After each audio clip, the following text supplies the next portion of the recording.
Hello to the now 6 viewers of Break at the Apex podcast. Welcome back to everybody after probably one of the most boring but very much icing on the cake endings Monaco Grand Prix that we've just had. Welcome back finally, Christian Horner Jr. He is back with us. We did find him. He did give us back our money. It was a very sensitive situation, but BT throws a good punch. In any case, welcome back, gents. How are you doing this evening? I spent a lot of the money. Christian Horner Jr. I spent a lot of the money. Oh no, we know that. It was good fun. I had a good week off, and I missed you guys. But I did have a good week off, and I'm having some good fun. So I'm ready to get back into some F1 chat, and let's see where it goes. Can I just say to the 6th viewer, thank you so much. We saw your subscribe button. We also saw your message, and if you're watching this, we'll get you on sometime soon. All right, we'll try. We'll make a plan. Cool. BT. Yeah. I'm good. I'm good as well. It's a tough Monday at work, but I'm fine. Is the 6th viewer named Sam? Perhaps that's the person. Yes. By the way, he's from Cape Town, right? I thought, but looking at his name, I thought he was like Samoan or something. By the way, Sam, if you are watching, we are.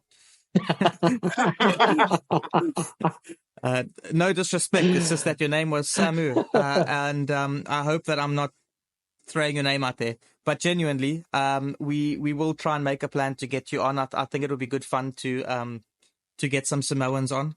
And I mean, I don't know what Samoan people know about F1. To be fair,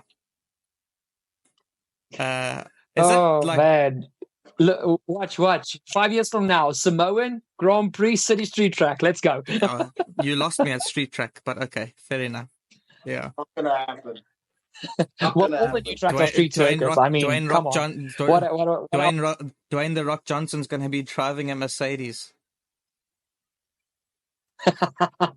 If he can fit. How is that man going to fit in an F1 car? He's got bigger muscles than my life expectation. To be fair, bro, he'd probably sit in a cart and beat everybody. It's Dwayne the Rock Johnson. Let's be honest, guys. Come on. Just think. Okay, let's. He's going to go through the gravel trap, give everybody else punctures because he's the Rock. He's going to throw rocks at them. Oh, wow. Okay, but we're going down the rabbit hole, guys. Let's get straight into this podcast because there's not much to talk about the race itself because it was a bit of a ball fest. I hope you guys had a nice nap like I did, even though I was at work watching the race. Point being, there's a lot that happened in the first 2 hours because it was mostly a red flag.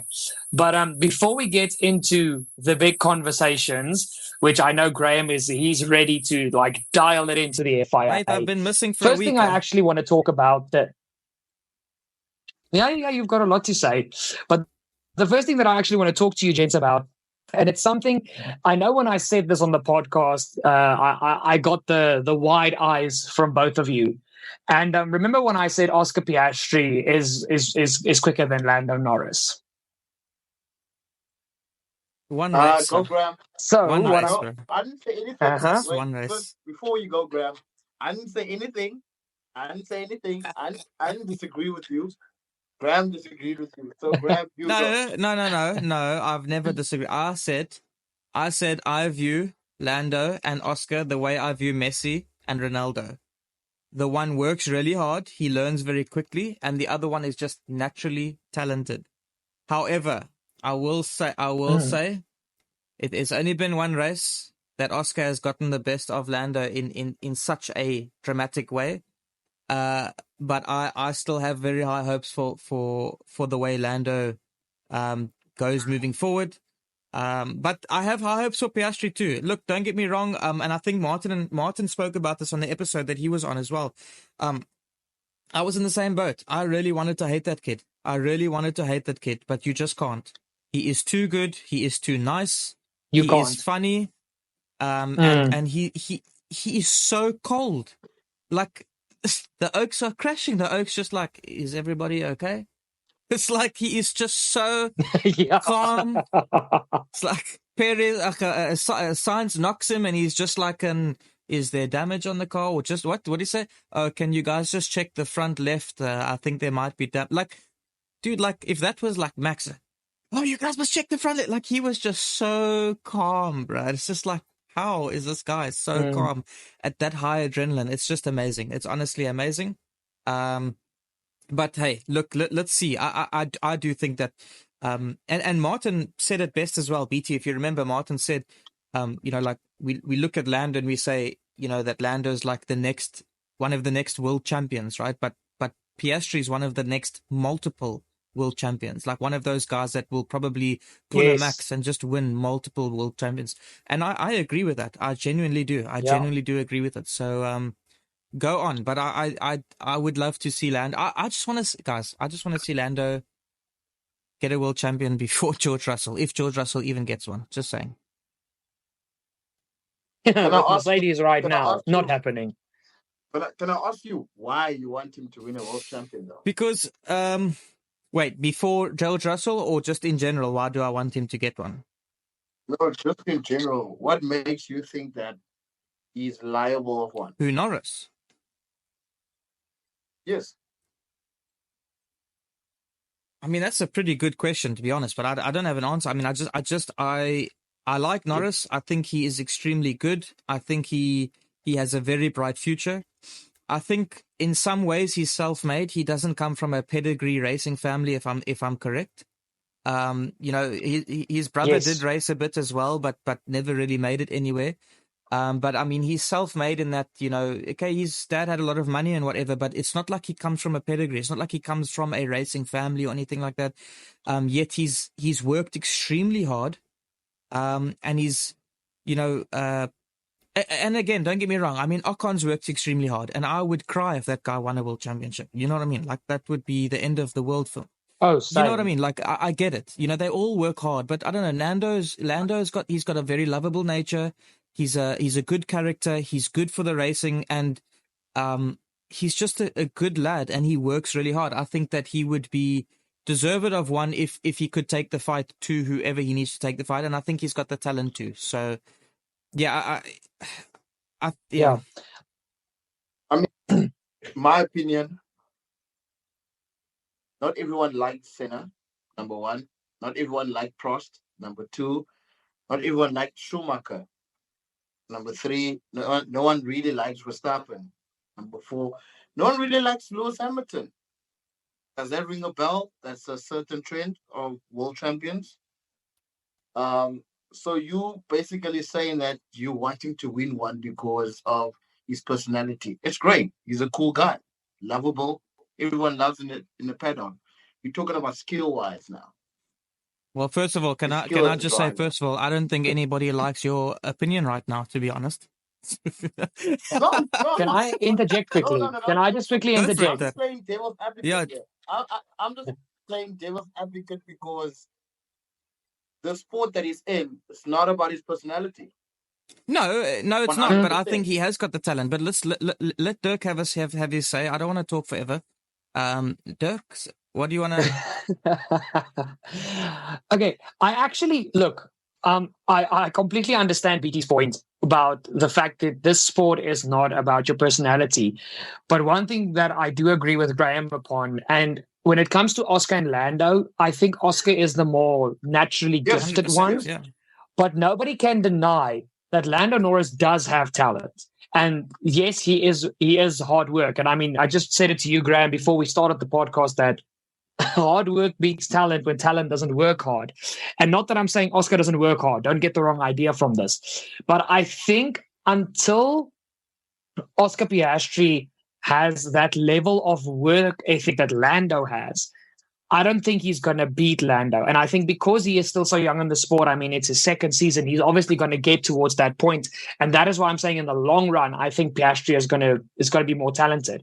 But I think by the time Piastri gets there, Lando will already be fighting for a championship, or will probably be a world championship, because it's if you deny the fact that Lando is a talented young driver with a lot of potential, then you're watching a different sport to which we are watching.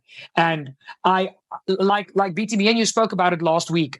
Lando has got a very big Jensen Button feel to him. Like, he just never has the right car. One day he's going to have a right car. He's going to bang it in the books. He's going to get that championship. But the possibility of more than one is a lot slimmer because, unfortunately, the pool of drivers he is mixed with, your Verstappens, your There we Russells, go. your Piastris, your There we Leclercs, go. your Sainz, it's such a massive talent pool that if he doesn't have the fastest car, he's going to struggle the most out of all those drivers to get more Yeah, than one because- championship. And that is my personal opinion. But I am more than willing to be proven wrong because I was like you. Most people were towards Piastri. I was like that with Lando. I wanted to hate him, but I just couldn't because he's such a lovable character. And I honestly hope that he wins more than one because I feel he does deserve it. He's really, really good with what he does. Is he going to? That remains to be seen. But before we move on, I just want to say, you said you send talented drivers like George Russell, and like, so I just wanted to correct you. Okay. Okay. I know you're joking right now. I know you're joking. But still, just like Lando, even though Russell is not a very likable character, nobody can deny that guy is quick and if I'm going to answer the question as to why I want Lando to beat win a world champion before Russell is because I do think Russell is good, and I do think that he can be good. Bearing in mind, Russell did beat Lando in F2, and that is why I want Lando to win first, because I want Lando to prove that he can be better than George Russell. Because nobody, I mean, let's be honest, if you're gonna talk about which driver is the more likable character, Lando takes that cake easily. And BT, I just want to confirm, I just want to confirm this. Like, I don't like drivers. How do I say this? I like drivers because of a full package. I want to be happy with who I'm supporting, and it's got to be with how I perceive them. I've got to do with how I perceive them. So, for example, like I mean, you guys know, I don't genuinely dislike any driver, really. I make fun. I have a bit of fun. I laugh a bit, but unless it's Logan Sargent. Get to the point. Get to the point. Get to the point. Hello. Get to the point. You're like mumbling already. Get to the point. Yes, you've gone away for a week, and I come back to this nonsense. Like, geez, like it. No, okay. So the point the point I'm trying to make is that it's not that I like Lando because I think he's a nice guy.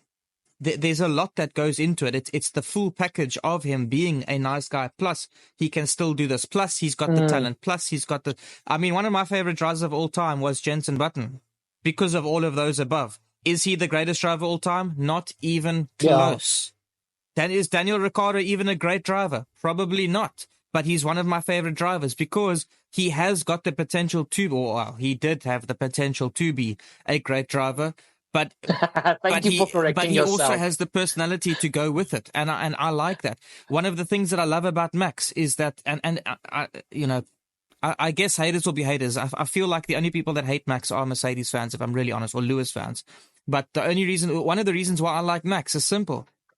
He's got to be one of the funnest champion drivers I've ever seen. Like, that guy, he's just never serious.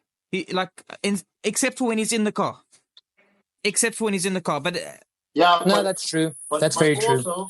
But also, it just shows that we all watch the same sport, but we watch it differently. Yeah. I don't watch Formula One like the way you watch Formula One. I don't really care about the drivers' personalities. I'm gonna be honest. Yeah, no. I'm more results driven because I look at it from a point of view of the team. I don't really support any driver because I support a team. That's how you get people that support drivers.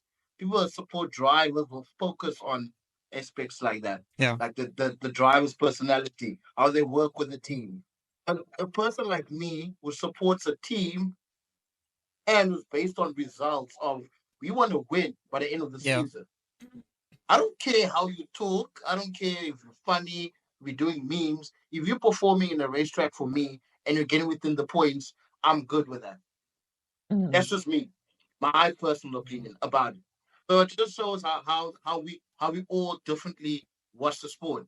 Because I don't usually watch the post race interviews. I'm not interested. Understand? I do watch it now and then. Depends on the race. But most of the time, after the race is done, after the champagne has been splashed and all of that, I switch off the F1 TV and I continue my life and go watch something else. Do you understand? But Mm. that's just me BT personally. goes off and You watches understand? Love Island Which is afterwards. yeah, look at chicks with bikinis and all that things. Yeah, enjoy that sometimes. But yeah, it's just that. I didn't say Lando is not good or anything like that. Yeah.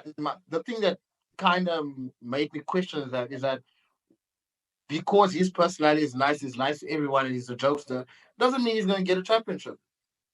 Mm. That's my True. main point.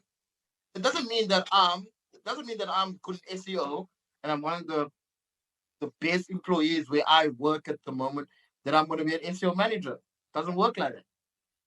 Yeah, but Just saying it that. could No, but it could no, that's very. but it could work like that though. Anyways, let's move on. We've spent a lot of time on. Yeah. Only By the Grand way, World. the point of this 20-minute waffle was that Piastri came second. For those of you that were wondering, just Yeah, Yes. he actually beat Norris. And actually, the,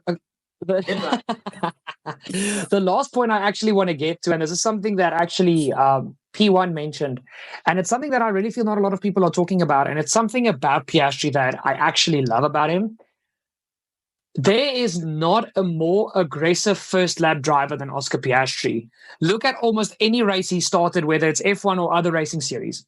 That guy goes for it. And before the red flag was flung, I thought he was going to do Leclerc into the no-bell chicane. I was like, oh, no, because he was on Leclerc's gearbox through the tunnel. And I honestly, I burst out in a cold sweat. I was like, no, you already had contact with Sainz, don't take out the second But you Ferrari. also have to credit McLaren for that. You've got to credit them. Like the way that car is heating up those tires so quickly, it's ridiculous. Like he was all over Leclerc. No. It's It's scary, crazy, man. It's scary.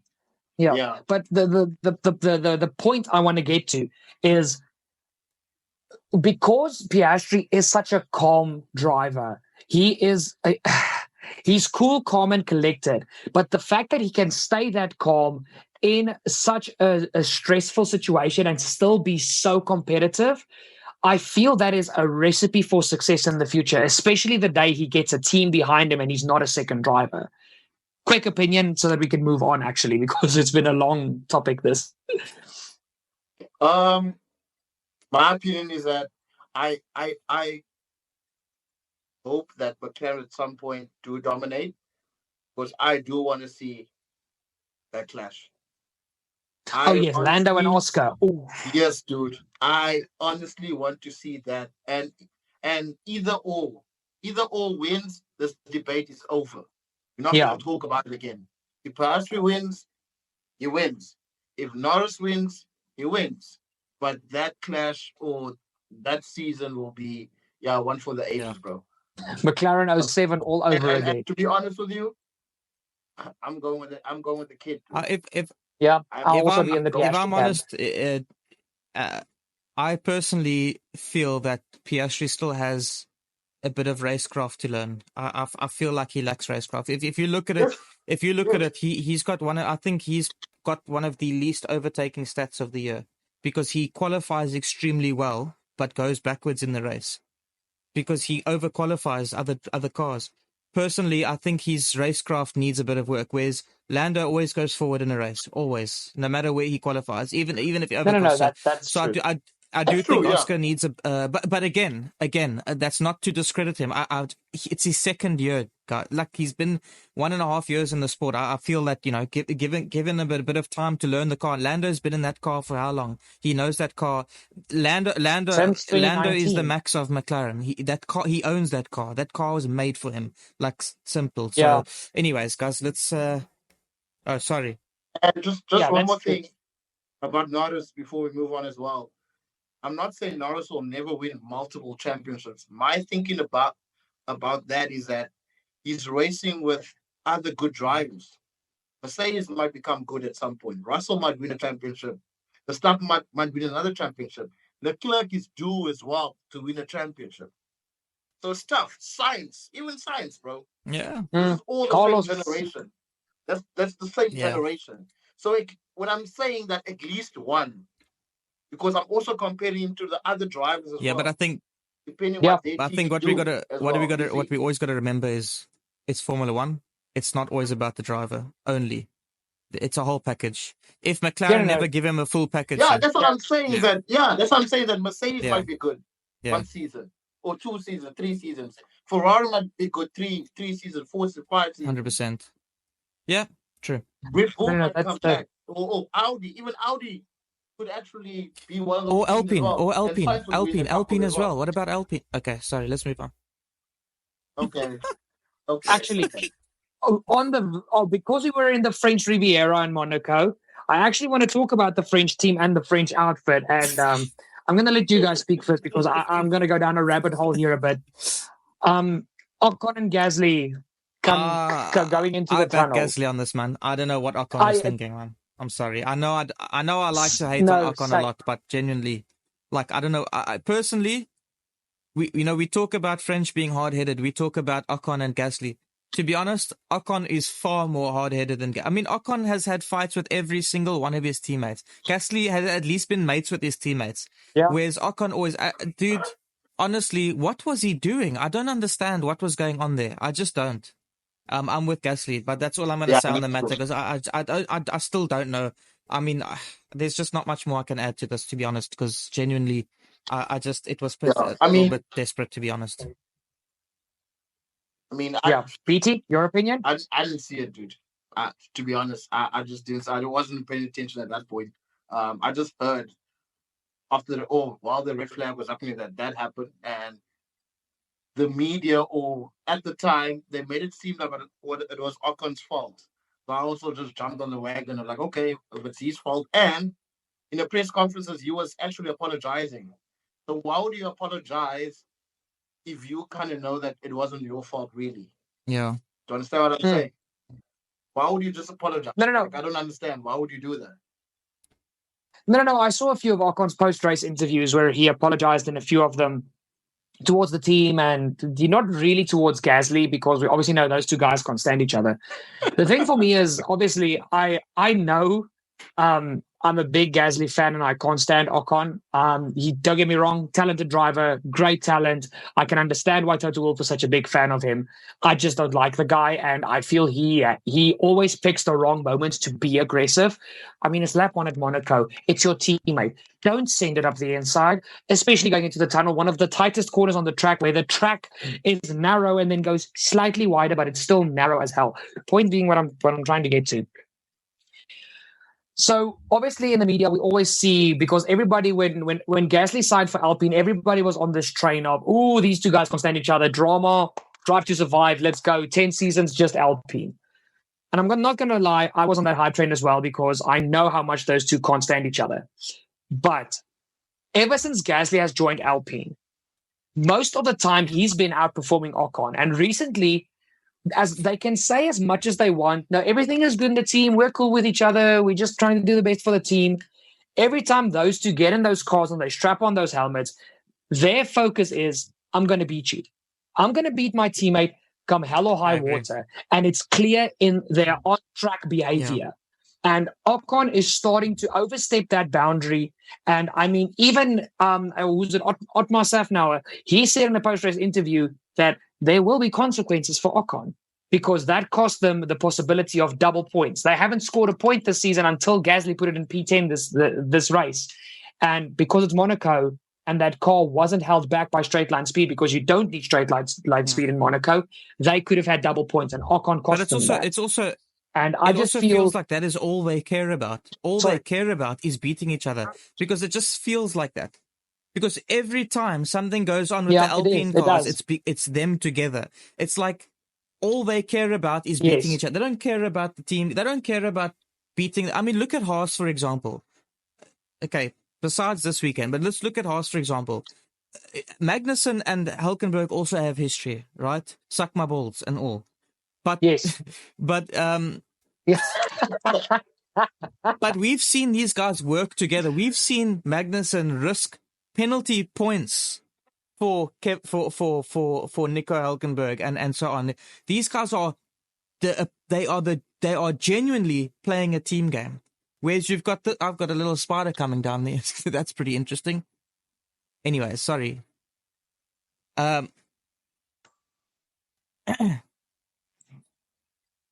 What Anyways, are you doing? there's a spider that's just come down from the roof. Spider-Man entering the chat. Spider-Man entering the chat. Anyways, hey, listen, I remember Ocon had a Spider-Man helmet before.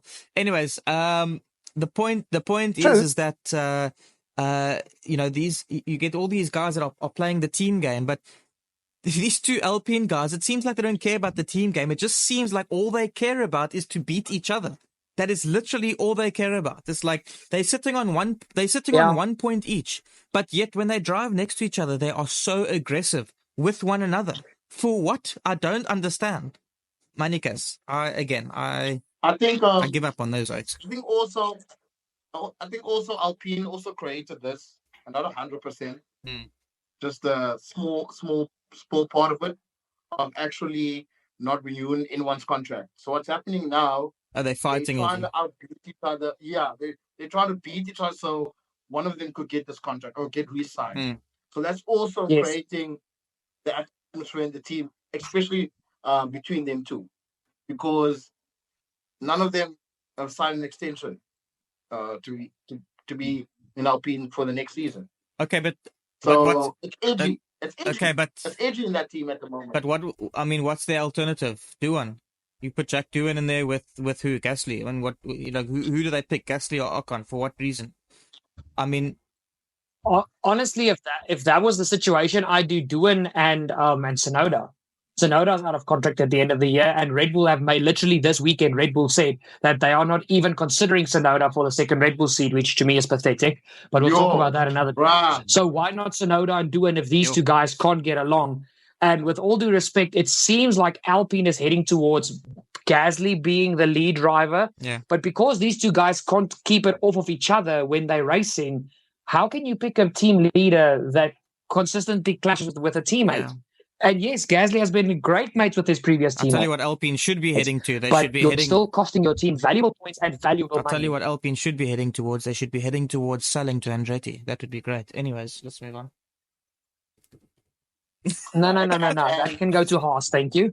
And what happened? What happened with them saying that they want French drivers or a French driver in their team? Now they have French drivers in their team, and it's still not working. Yeah, but that again, that makes me angry because it's the same concept as to why I said Haas are irrelevant in the sport. They are using it as a marketing platform. They are not cared about winning. They don't care about winning. Yes. I mean, we're talking about, like, if Alpine were still Renault, I think it would be a different story. The reason they changed their name was for them to bring the Alpine name back into the world of road cars. It had nothing to do with F1. Yes. It had nothing to do with winning. It had to do with them bringing the name Alpine back into the world. Now, I'm sorry. Try and win a championship. Stop trying to use marketing. Stop trying to use Formula One as a marketing platform. Like, we want teams that want to win, because the more teams that are actually trying, the better the sport will actually be.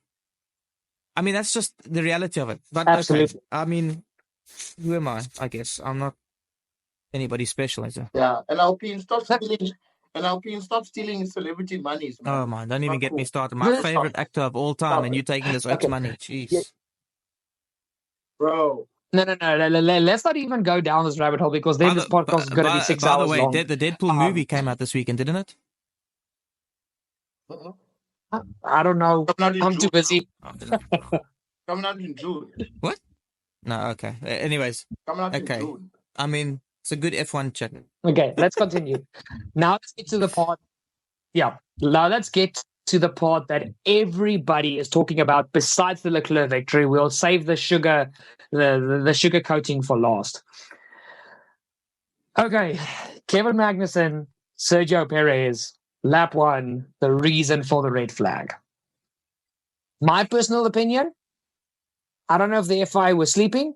I don't know if they just don't care about this penalty point system and it's just something to try and scare the drivers, but it's clearly not working. But as far as I'm concerned, Kevin Magnussen should be on a beach somewhere in the Maldives with the Canadian Grand Prix weekend. He said post-race that his left front tire was next to Perez's right rear, which if you review the footage is not wrong. It was literally his wing.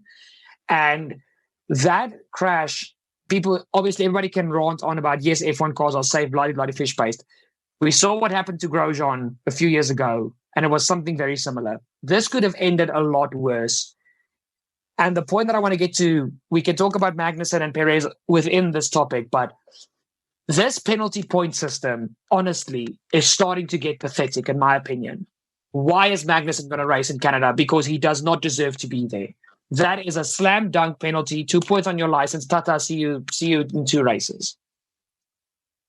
Yeah, I agree with Elaborate. I agree with you. I have nothing to say. I agree with you.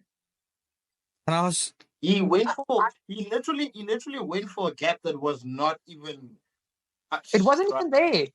Dude, I don't know what that guy was doing. To be honest with you, I don't know what would. I don't know. can I ask you guys? Conspiracy theory out there for people, and don't say thank you later. Ferrari probably told Haas, "It looks like we're going to win the constructors this year." Just make sure Perez does not finish within the points. Some races, because we are so close to Red Bull.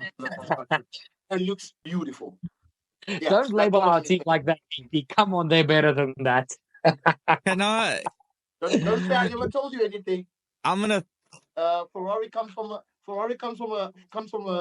mafia country. Don't forget about that. So, yeah, don't say I never told you anything. BT's going on a tangent here. Graham, say what you want to say.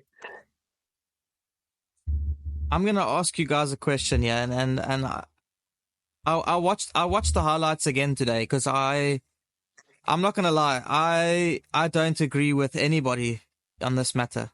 I don't agree with the commentators. I don't agree with you. I don't agree with anybody. I cannot see where Magnussen was supposed to go. He didn't try and take a gap. He was driving up the hill. Where is he supposed to go? He's racing.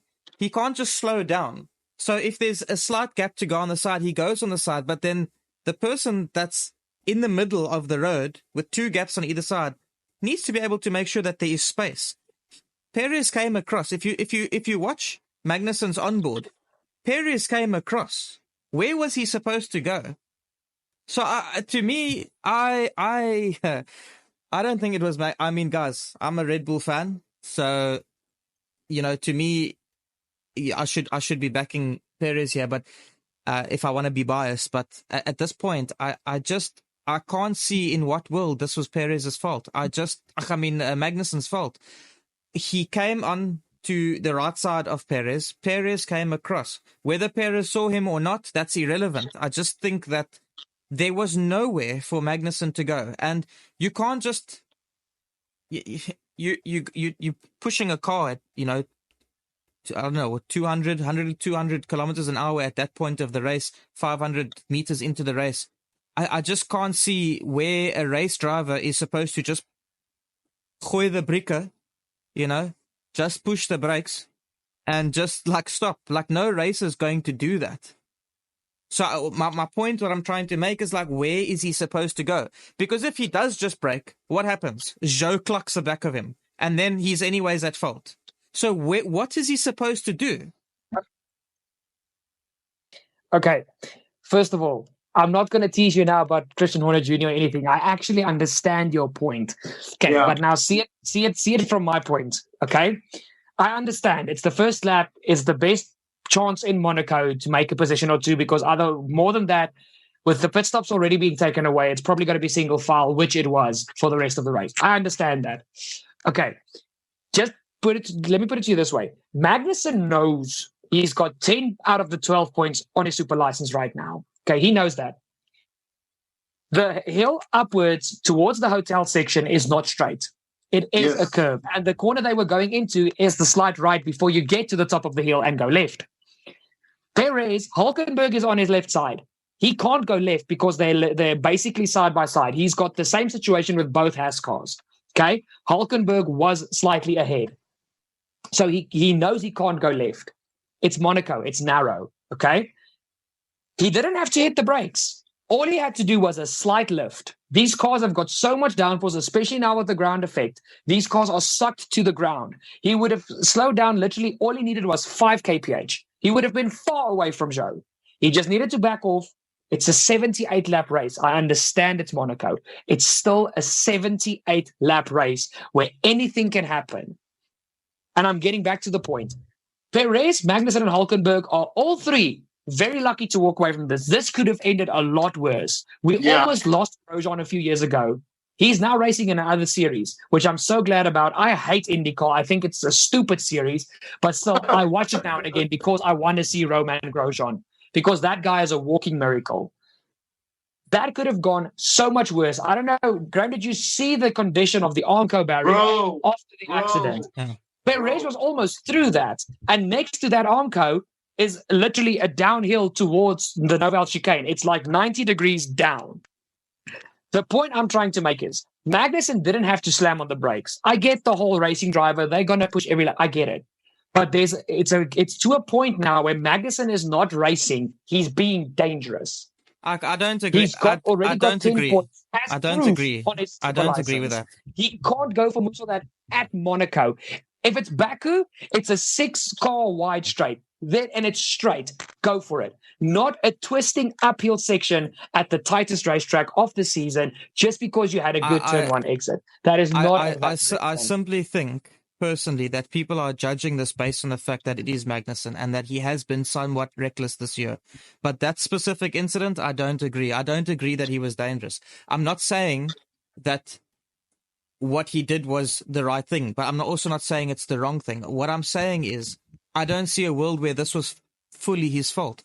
To me, this was a full-on racing incident that really didn't require blame. Yes, I understand, but remember, I understand that it could have caused a worse outcome. But remember, in Formula One, well, it's supposed to be this way. It's not always this way. But in Formula One, the outcome of something should not determine the punishment, because the punishment should be determined by the action. That's the only fair way to judge somebody.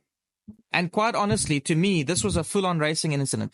Any other track where you see a car on the inside and they tag each other and they spin out, it's always a racing incident. Why now is all of a sudden Magnussen now dangerous and needs to get penalty points? It's the same exact thing that you see every race where the front of somebody's car tags the back of somebody's car. Again, it's also up to the driver who has the line to also give space. He's allowed to take the line, but he also has to give his space. There was nowhere for Magnussen to go. You can't just turn on somebody. You can't, as a driver. Think about this. When you drive on a road, right? Let's say you're driving on the main highway, okay? And you see a guy in your blind spot. You know, maybe you've got one of those fancy new cars that have the little light on the mirror, and you can check that there's somebody in your blind spot. You're not going to turn the car hoping that he's going to just brake and move out the way, right? You're not going to do that. And it's the same in Formula One. You can't know that somebody's there and just turn hoping he's going to move out the way. It doesn't work like that. It doesn't work like that. You still have to, you are still, as a driver, you are still obliged to give space, It doesn't matter. The point is that there was nowhere for Magnussen to go. And whether Perez could have gone a little bit left with Hulkenberg or not, it doesn't matter. But that's why I'm saying, to me, that was a pure racing incident. And the only big stink of it is the fact that people are making a stink of it because it was close, it was narrow, it's Monaco, and obviously it was going to be a crazy, crazy accident. But any other track, that was a quick and easy racing incident. Nobody would have said jack. It would have been fine, and we would have moved on. I just feel like people are being a bit harsh on Magnussen for that particular one. But fair enough. I mean, let's be honest, guys. Perception is made for a reason. And it's not like he's been the most...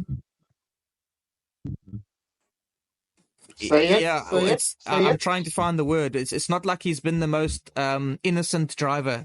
He's not been the most. Yeah, he's not been the most well-behaved driver. Okay, but so that's the perception that's been made of him, and that's why I feel like he's getting the blame. But my honest opinion, I don't agree that he was dangerous at this time around, and I simply don't agree that anything should have been penalized. I personally think that this was just a pure a pure lap one racing incident, and there was no space for him to go. Perez has to give space. That's simple. You can't just push a driver out the way. You can't do that. It doesn't matter if there's a wall next to you or gravel next to you. You can't just push somebody off the road. And unfortunately, there was a wall because it's Monaco, and that caused a bigger problem. If there was a little bit of a runway, there wouldn't be an accident, but it would still be questionable what Perez did then, because why are you pushing him off the road? So all I'm saying is I'm not on the bandwagon of, oh, Magnussen is dangerous and Magnussen should get penalty points. I don't agree with it. I don't think that he had anywhere to go, and I don't think he did anything wrong, in my honest opinion. I'm getting a lot of feedback. Okay, but counterpoint now. Okay, so there was no penalties given. It was classified as a racing incident, and that is why there's the big disagreement. My question towards you is then, why did Ocon get literally before the red flag before the cars were even fully stopped in the pit lane? He knows his race is over. The FIA knows his race is over. He got penalized, busy climbing out of his shattered to bits Alpine for colliding with his teammate. Usually the teams can spin that no driver gets a penalty. But I understand the whole thing about Magnussen, but it's his own fault. He's been classified as dangerous since he got to F1 back in his McLaren days. He's always been a sketchy driver. He's very easy. He doesn't give space. And the thing for me is, how can we justify such a quick penalty to Ocon, but something that most people agree on, that it was Magnussen's fault, is just swept under the rug? Again, this comes back to the penalty point system. It's as if they don't want to ban it either. Because 2 years ago, Gasly was at exactly the same space. He had 10 points on his license. He collided with his teammate. And because the team quickly intervened, he didn't get those last 2 penalty points. He didn't get a race Most back. people don't agree with it because Magnussen has a perception. That is the reality. Most people don't agree with it because Magnussen has a perception. The person with the people with the power are FIA. They didn't give a penalty. Those are the people I agree with right now. Because quite frankly, I think they did the right thing. Nobody should have gotten a penalty in that situation. So for me, the problem with Ocon, that was blatant. That should have been a penalty. That was stupid. That was absolutely stupid. Dude, of all the corners in the world, why that one?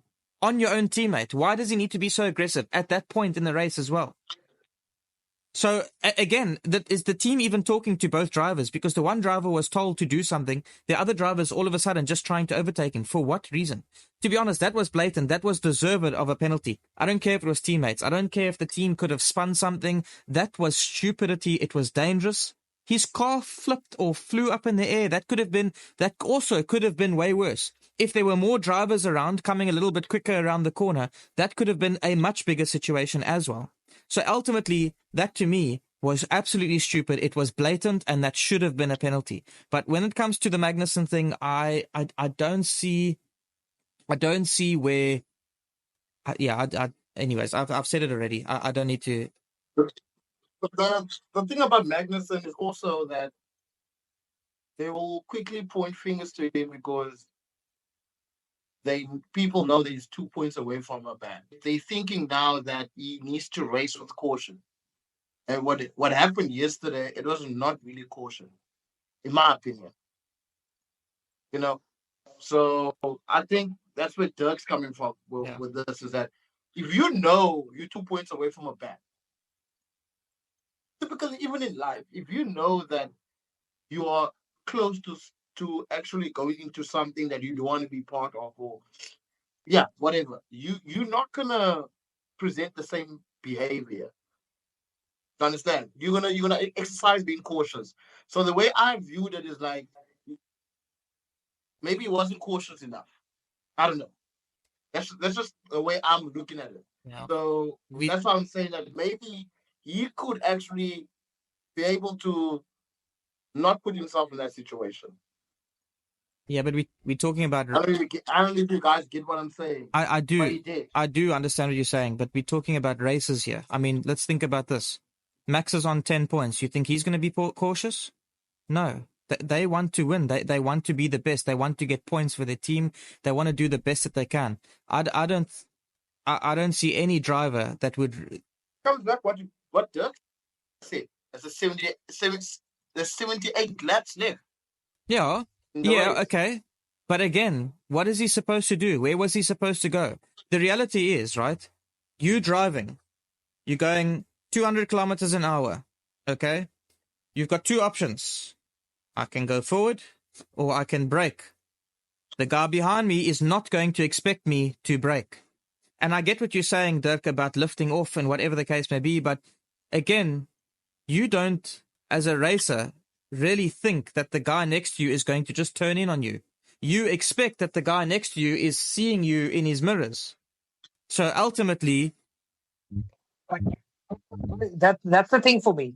If it was a straight line, yes, but that's a curvage line upwards. Hulkenberg is next to Perez. He can't go anywhere else, and the track is bending But- that way. That's my point. It's not straight. Perez can't go anywhere else. Right? Otherwise, he's taking out the other horse, and then it's his fault. But that's what I'm saying. That's why I'm saying this is a pure racing incident, because ultimately, there was nowhere for anybody to go at that point. At that point, it was done, and you can't put blame on any of them because they were all, again, it doesn't matter if it's turning right or not. If there was a runway, Perez would have pushed him off, right? And then we would be questioning Perez. Why did he just push him off the road that way? But now all of a sudden there's a wall, there's no runway. Now we're questioning Magnussen because they all hit the wall. It doesn't make sense to me. That's double standards to me because, again, it doesn't matter if it's going right or if it's going left. It doesn't matter. The reality is Perez just cut him off. Where was he supposed to go? Again, Perez has mirrors. Perez can see if he's there. But no driver that is there is going to expect for you to just turn in on him. Even if it goes to the right, there's still a road, a line that you can follow on the road. For example, the road doesn't narrow. It just turns to the right. Meaning, if this is your line, you follow your line and this guy follows this line. But the moment you come into his line, do you understand what I'm trying to say? The road doesn't narrow. It just turns to the right. But there is a line that you follow. And if Perez comes over into his line, how is that Magnussen's fault? Because Magnussen, no driver would expect that to happen. If Perez can look into his mirrors and see that Magnussen is there, then put it this way. Perez can see that somebody is there, but turns into his line whilst he's there. Again, I'm going to bring up the point. If there was no wall and it was just a runway, and he turned right, and then Magnussen went into the runway, would we not be asking the question, what is Perez doing? Because if you remember Tsunoda and Magnussen, but if you remember Tsunoda and Magnussen in Miami, what happened there? The exact same incident, except the one got pushed off the road. And who were we questioning? The one who pushed him off the road. And it was also a case of one was slightly behind the other. And the one that was slightly behind was the one that got pushed off. And yet we were complaining about about Magnussen who pushed Tsunoda off when Magnussen was ahead. Now Magnussen is the one that's behind, but we're saying that it was Perez's fault. That does not make sense to me at all. But look, ultimately, I think at the end of the day, I think it's okay for us to have different opinions. You know, the whole world at this point, I won't say they split. I think most of the world definitely is against Magnussen on this, but I do feel that it's more of a psychological thing, and people are against him because of his perception that he's created. But personally, I feel like he's been hard done by this weekend, and it is unnecessary. I'll take Hulkenberg's word for that. It was definitely unnecessary, but ultimately, I just can't see a world where was Magnussen supposed to go. And that's just, for me, the simple reason. Like, I just can't see how that was how that was Magnussen's fault completely. I'm not saying it was Perez's fault either. I'm just saying that was definitely, to me, more a racing incident than anything else. No, look, I think we can disagree on this, like, literally the whole night. I do see your point, and I feel that you do see mine. I just feel this is a situation where it's agree to disagree. But as far as I am concerned on this incident, I personally feel, and it's not of Magnussen's current reputation, I just feel he should have been more aware. And I honestly just think Magnussen he wasn't as aware as he should have been in that situation. And I feel the rule of your car can stay there when you're half a car next to someone is very legitimate in this scenario. And he was not close to half a car next to Perez. But again, agree to disagree. Let's go into the final topic so that we can end this podcast on a very, very happy note. And BT, I'm going to hand it over to you. How sweet was it when Leclerc rounded that final corner and just started weaving like they always do to come across that line to win his home Grand Prix for the first time that has been eluding him since 2019? Meh. Meh. That's a typical BT. Typical. BT. I mean, dude. Are you kidding me? Dude, if you haven't, if you guys, you two, and that is 6 viewers, didn't watch from Friday till Sunday, then on Sunday you would be actually excited. I think Leclerc was I definitely watched on the it. entire weekend, and Leclerc was showing people flames. Yeah, he was on Straight it, up. 100%. So by qualifying, I didn't watch qualifying. I took my mother out, so I didn't watch qualifying. Got home, watched qualifying. That's cute, man. Yeah, dude. I mean, yeah, whatever. So when I got home, I kind of knew that he probably was on pole. When I watched it, I was like, okay, cool. He done the majority of the job. Now tomorrow, it's for him not to crash. And just, yeah, we know how Leclerc is. So not to crash, Ferrari not to screw up the strategy.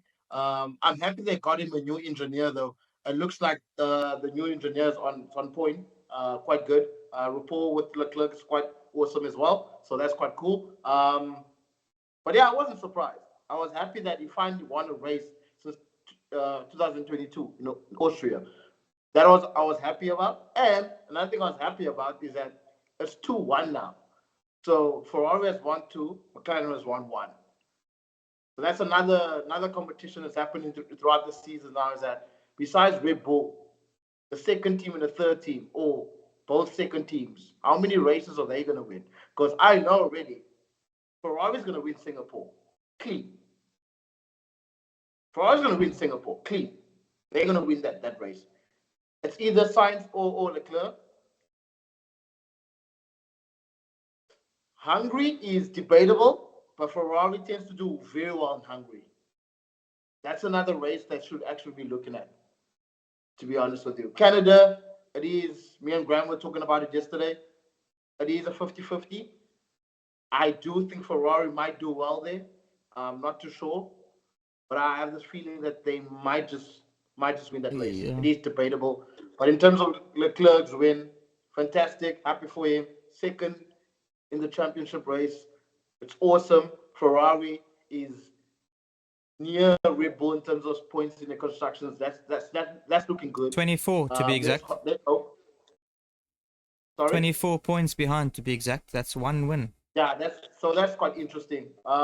Yeah, and after this Leclerc talk we have, guys, I have one more thing to talk about Mercedes and we're done.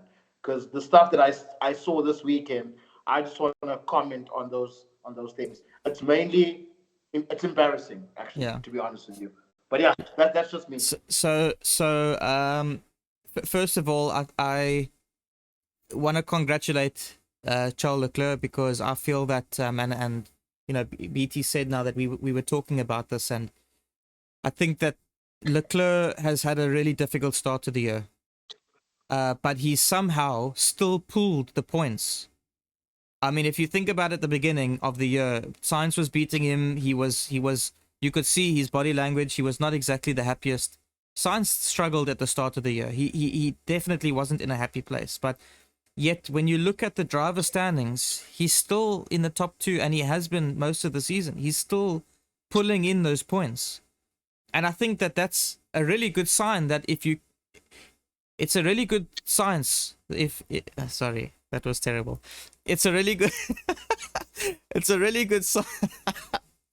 Are you trying to say signs?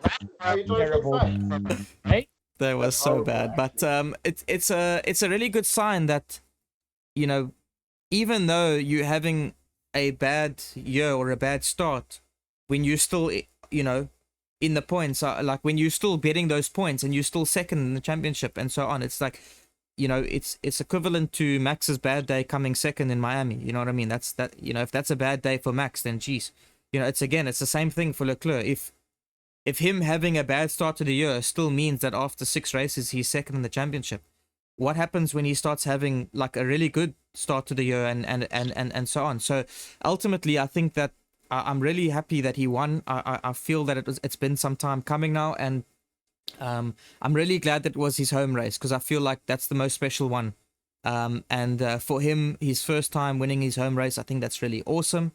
I would like to say, with regards to moving forward, quite frankly, I'll put it blunt to you guys, and this is not just because I support them. I just think it's blunt that I think Red Bull are still clear. I think it's track specific. It reminds me of the Red Bull versus Mercedes sort of 2020, 2021 type of era where Red Bull were really good when it came to these slower tracks like the Hungary or like Monaco or Singapore, but when it comes to like the faster tracks, then Mercedes were clear. And I still think that Red Bull are probably far more clear when it comes to the faster tracks. Quite frankly, I think McLaren are suited better for these faster tracks too, and I feel like McLaren are probably going to shine more in places like maybe Canada or places like Austria and those things. But yeah, I think Ferrari and McLaren are looking very dicey, and I'm happy about it. And I will say this again. I'm only speculating here, but we could see Ferrari and McLaren start. I mean, let's be honest, they've both had upgrades recently, right? So what we can say is we haven't gone back to a fast track yet. Maybe they are going to be on par with Red Bull at a fast track. Who knows? It all depends, because we haven't seen, since they got their upgrades, we haven't gone back. Look, Imola is a fast-ish track, but it's still a very difficult track to overtake. So you can't really count that as a Canada. I mean, you think about Red Bull, right? You think, okay, Canada back straight. That's basically Red Bull's playground. So basically, Spa will be the track we will see. Yeah, 100%. Between Ferrari and McLaren. 100%. Spa, even Canada. I think Canada has got a couple good straights and those fast chicanes. And yeah. So yeah, I think that Red Bull still definitely have a better package throughout the year, but again, with the upgrades that have come in from McLaren and Ferrari, I don't think we've tested them yet on the tracks that Red Bull are definitely better at. So wait until we get to those tracks. Let's see what happens. But ultimately, I'm excited, gents, because we might have a earlier title fight than I thought, if I'm really honest. and heading in towards that, now you two freaking old geezers, I'm first gonna freaking celebrate Leclerc because you both are boring. Damn To be it, fair, man. it was a boring race. I'm not gonna lie. It was an absolutely boring race. No, but that is what makes this for me so much more special. Again, I wear my heart on my sleeve, and I am very much, unlike BT that looks at more of it from a team perspective, I look more to a driver perspective, and I get emotionally invested in these drivers. And I know I've said in past podcasts that Sainz is my preferable one of the two Ferrari drivers. But just like Norris, Leclerc is an extremely lovable character. And that guy has gone through so many valleys to get to F1. Not to mention signing for Ferrari. All the stories of that guy, you know, the little white lie to his dad that he signed for Ferrari on his dad's deathbed. All the bad luck he's had at Monaco. Besides a world championship, Leclerc's biggest goal for Formula One was to win in the Principality.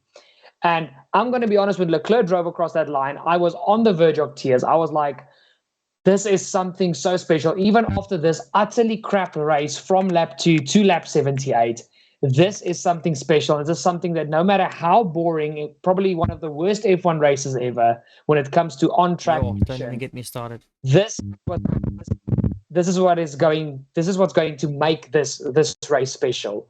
And Leclerc's emotion on the radio, everything just compiled so beautifully. And I'm so happy he finally got this so-called Monaco curse off his back. And when it comes to this whole championship thing, look, I'm very skeptical of hyping up this whole thing of we might have a championship this year. It's a very big possibility, yes. But the proof is going to be in the pudding, like you said, Graham. On the tracks where Red Bull will at this stage have the better package, will they still struggle with setup? Will they still struggle with getting the car hooked up? And if they do, will Ferrari and McLaren be fast enough to actually beat them? A very big possibility. But like I told BT last week, Red Bull, with this whole theory of the car, they are so close to the ceiling, and they themselves have admitted this. They are close to the of this car's potential. The other teams have now gotten new ideas, and they are building upon them. And Ferrari and McLaren keep developing at this rate where they're out developing Red Bull. I think post-summer break, we're going to have an epic end to the season. Championship battle, constructors very likely, drivers most probably not. But last year, when these regulations end, I think we're in for something special next year. But for now, you can't deny that Ferrari and McLaren are there. And if Red Bull they can't be like last year, slight mistakes, and Max still wins by 20 seconds. If Red Bull mess up this year, McLaren are there to take away wins and big heaps of points. Yeah. And that makes me excited for the rest of this season. And can I just add to that as well? Because I think I brought this up 2 weeks ago, or two episodes ago as well, where I asked BT and Martin the same question. If you look at what's going on currently, I think, again, constructors, I think there could possibly be something amazing that's about to happen this year.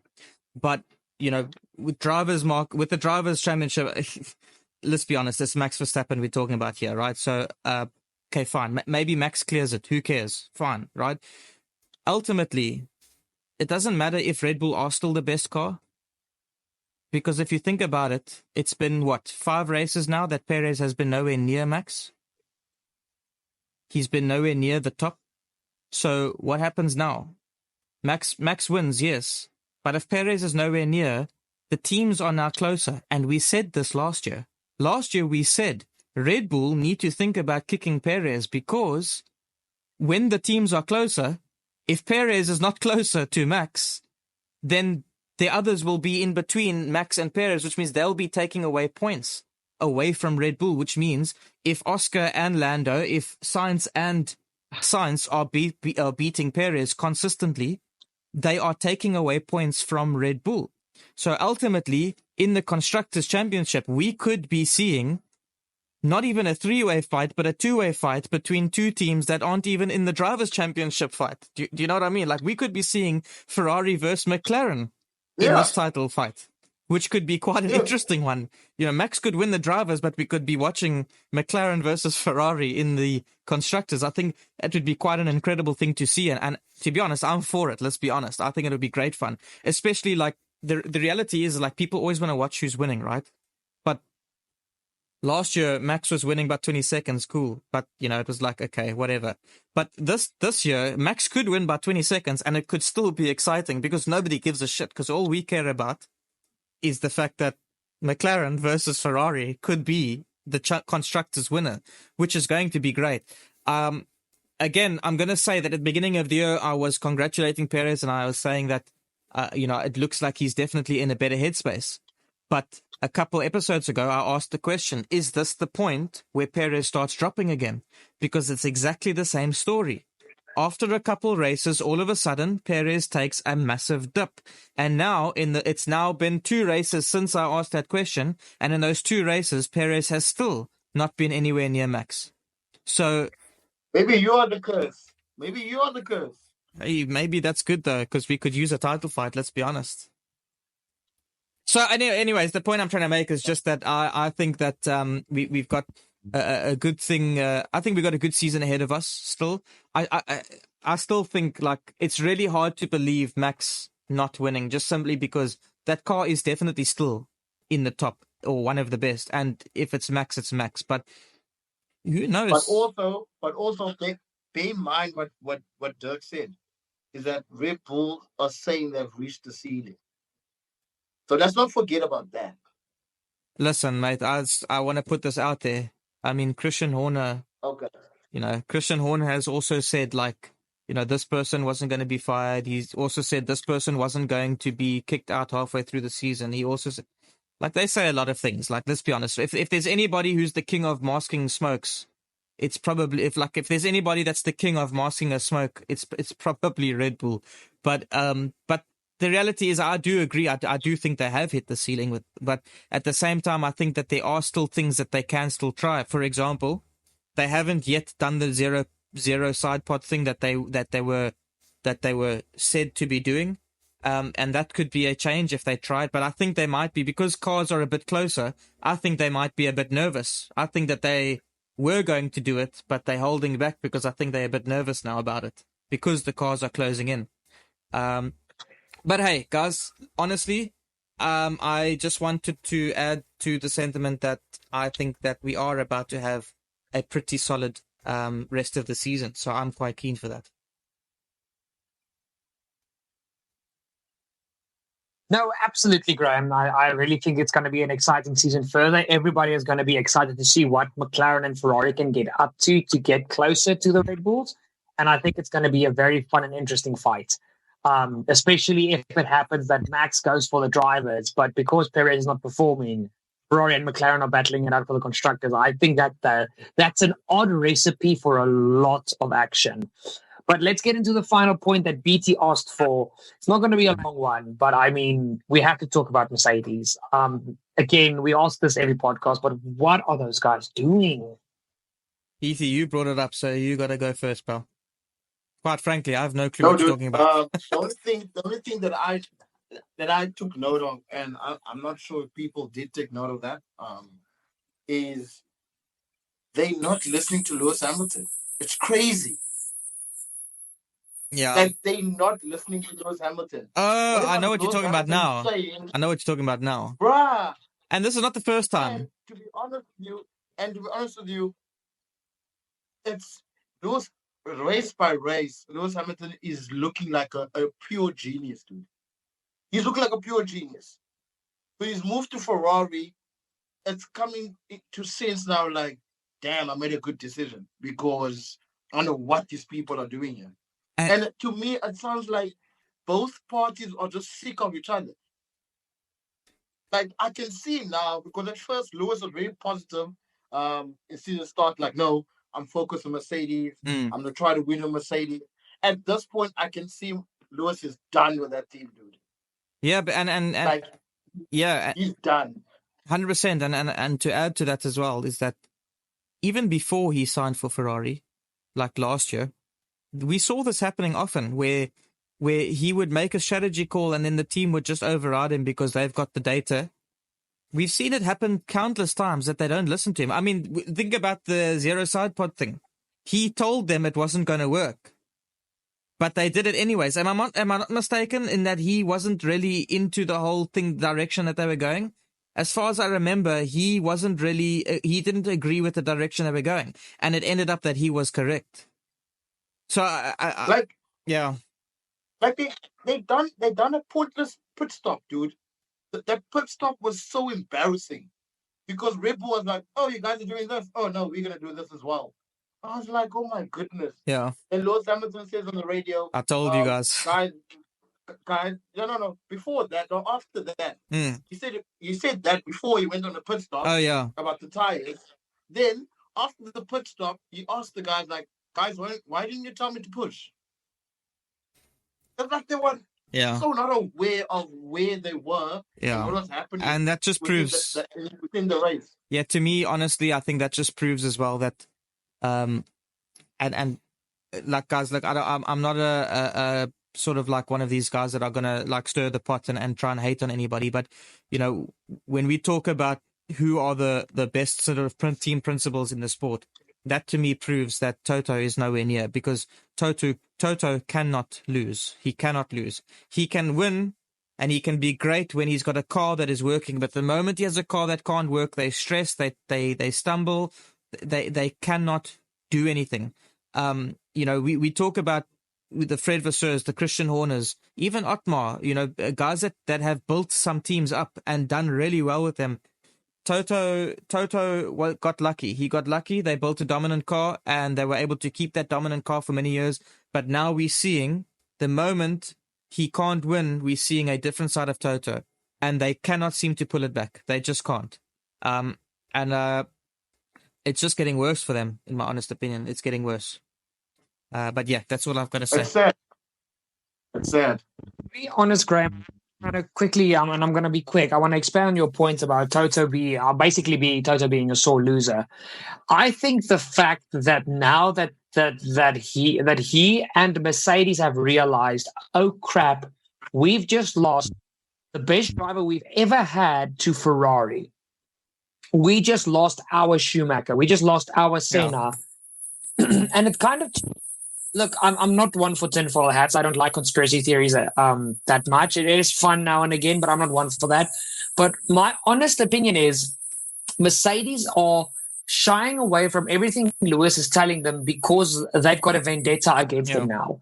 Because they see it as he has backstabbed them for the next best thing, and now they just don't care. They're now focusing on Russell. Yeah. And I feel to treat someone like Lewis Hamilton that way, that brought you 6 drivers' championships and 8 world championships, that is just an obnoxious low blow. And Lewis doesn't deserve that. I understand why he's going to where the grass is more red. See what I did there? But honestly, I think, and again, this is just me, I'm a big driver. I don't think the way these guys think, but if I had to put myself as a person in Lewis Hamilton's shoes now, I would honestly just tell Mercedes, you know what? I don't want to finish the season. You guys are treating me like utter crap. I'm breaking contract. I'll see you next season when I'm in the better car. Just sort of get Kimi Antonelli in like you want to. I don't care anymore. That's the thing. Because they are so terribly, and it's horrible to see. Yeah, that's the thing. Lewis is not like that. Lewis is not gonna go out like that, bro. No, I agree. He's very proud. He's a very proud guy. So he's not gonna go out like that. He's gonna do what he has to do. Trust me. By the end of the race in Dubai, he's gonna take off that uniform. He's gonna say goodbye to everyone, and he's gonna have dinner with Frank Wisser, and they're gonna talk about next year. As soon as that race is done, bro. I agree. He cannot wait until Dubai. He cannot wait. I agree. 100% agree. Anyhow, Dirk, close us off, pal. No, but I honestly, I just want Lewis to park that work in the Ferrari garage just to give them the big finger. Ferrari garage at the end of Abu Dhabi, but that is just me dreaming. That'll be classic. That'll be classic. But Graham, BT, again, even though, Graham, you are the founder of this wonderful show, once again, thank you for letting me host. It's been a lot of fun. Thank you, gents, for another very informative evening. It was a bit more serious tonight, but I enjoyed it. I don't know about you guys. But to our wonderful 6 viewers, don't forget to drop a like down below. Check out all the stuff in the description. And if you have not yet subscribed, what are you doing? Hit the subscribe down below to never miss a future podcast or cringy short from Graham on the channel. And gents, I thank you. And your final... Oh, no, actually, we forgot about something. The race rating. I'm a knobhead. Graham, your race rating. He's -1. Like, jeez. That was the most boring race I've ever watched. Flippin' hell, dude. Okay, now, on a serious note, Leclerc's win changes my outcome a bit, so I'll give it a 4 out of 10. I would have probably given it a 2 out of 10 had it not been for Leclerc's win, but I'll give it a 4 just because Leclerc gave us something to at least be hopeful about for the future, because it looks like Ferrari are now looking pretty solid along with McLaren. And the fact that McLaren and Ferrari were the top 4 cars was very interesting. So, yep, 4 out of 10. BT, yours? 4.5. Okay, now, again, I'm going to make Graham quit out of life because I actually found a few parts of the race very interesting, especially the beginning. before the red flag and after the red flag, with Piastri really pressuring Leclerc. And at the end, when Sainz actually caught up to Piastri, and there were a few short times when Sainz had a little look, and it seemed like something was going to happen. So for me personally, I am a bit of a sucker for Monaco. I will say there is a bit of biasness towards this. I love this track, mainly for qualifying. But for me, this race is a 6 out of 10. I really actually enjoyed this weekend. Yeah, Dirk, that's all good, man. That's all good. But guys, that has been it. Thank you so much for watching. Thank you so much for staying till the end. We'll see you guys on the next podcast video coming next. Graham, BT, it's been wonderful. Cheers. See you guys on the next Cheers, episode. guys. Bye, bye, bye.